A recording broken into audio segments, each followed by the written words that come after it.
Radio RTBB bantu muri kumutwumviriza reka tubabwire yuko ari umwanya waca kiganiro cijambo ry'Imana mwama mugisikirizwa na Fide Ndikumana imisi yose. Rero reka tubabwire yuko mugiye kuba mwokurikirana ca kiganiro mwama mwumva kwisamirizi yanyu, ndavuga Radio RTBB ni kuri Mega X 92 n'ibice bitandatu. Rero reka munkundire tubanze dusenge.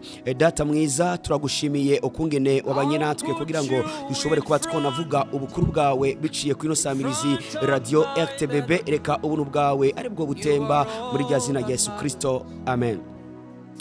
Murakoze cyane bantu muri ko mwumviriza kino kiganiro mushikirizwa nino samirizi yanyu, mukongera kandi mukanagishikirizwa na Fide Ndikumana. Twongeye kuba tunababwira yuko utuma amajwi abashukira ni Nata nuzwe n'Imana. Rero reka tubabwire inkuru tugiye gusoma muri Bibiliya, ni inkuru ya Yesu Kristo, aho Yesu Kristo yarari mu rubanza yari kumwe na nyina.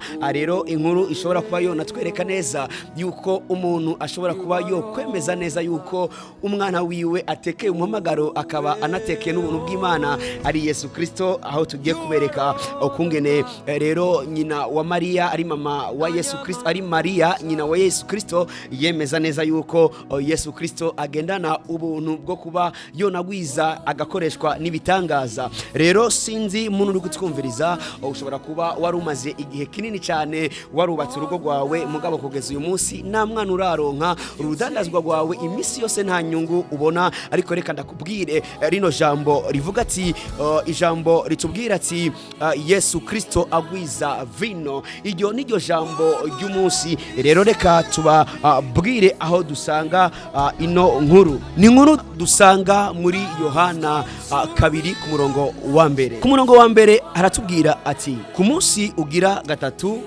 haba ubukwe ikana i Galilaya, kandi nyina wa Yesu niho yarari. Yesu nawe atoregwa ubukwe, abo nabigishwa biwe, maze vino ikamye. Nyina wa Yesu aramubarira ati nta vino bafise. Yesu aramwishura ati duhuriye hehe ga nyina wanje, igihe canje ntikiragera.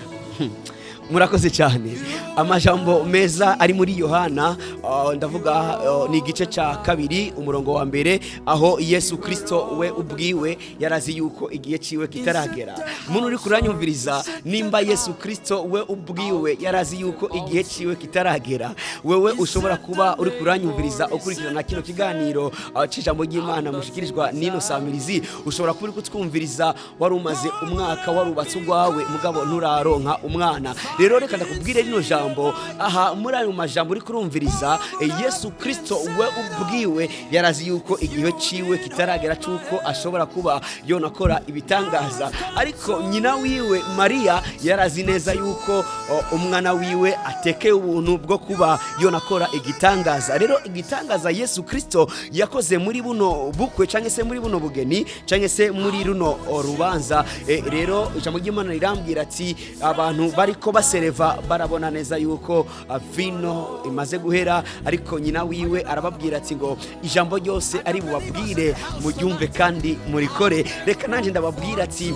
ijambo Kristo yakoze muri runo rubanza ni ijambo rishobora kuba ryonakora ku buzima bwawe. Umaze igihe kinini utavyara, umaze igihe kinini urudandaza rwawe utunguka, ariko ndakuzana ijambo ry'umunsi rivuga ati ngo Yesu agwiza vino. Reka tubashimire bantu mwariko mukurikirana Radio RTBB, mushobora kuba mwotumviriza kuri Mega X 92 n'ibice bitandatu. Twongere tunashimire cyane ubutuma amajwi abashikira. Uyo nawe ntabwo ari undi, Nata nuzwe n'Imana. Ikiganiro mwariko mugishikirizwa na Fide Ndikumana.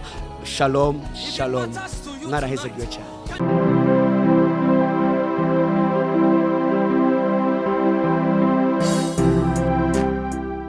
Mwejeje gukurikirana ikiganiro cy'ijambo ry'Imana mushikirizwa n'imbonesha kure y'ibyiza by'u Burundi RTBB.